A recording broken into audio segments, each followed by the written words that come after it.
This recent tornado outbreak is a harsh reminder of the worst Mother Nature can dish out.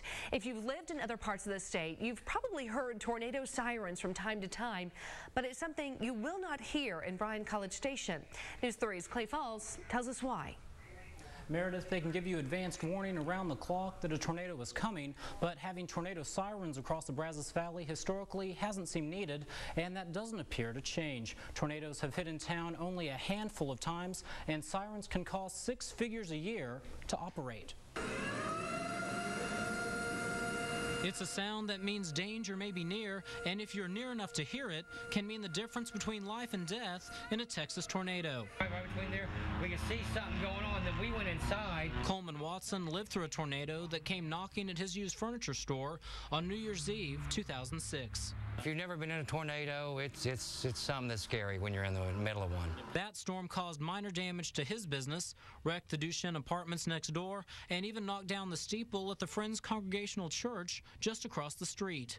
What does Watson think about having tornado sirens in Bryan College Station? With the internet and the phone apps and everything, it's pretty easy to keep up with it during the day, but I think at night is still a big problem when nobody's, connected or has any way of being notified. 31 years I've been with the city. I can count the number of tornadoes or severe storms that we've had that have had tornadic activity probably on one hand. John MIES is the assistant fire chief for College Station Fire Department and says the two key reasons for not having sirens is because we aren't in Tornado Alley and the costs for operating sirens can quickly add up.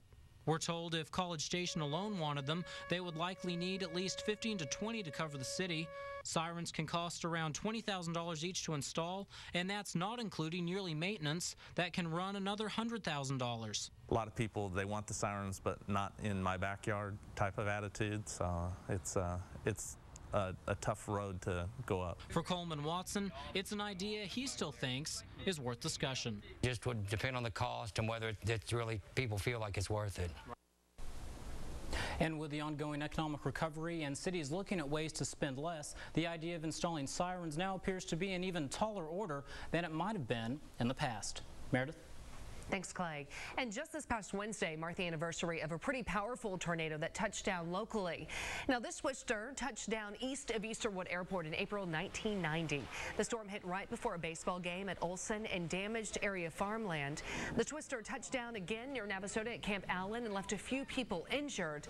Emergency planners say their best advice for staying aware of a tornado is to buy a NOAA weather radio. They sell for around $30 at many retailers. A 20-year-old man is in custody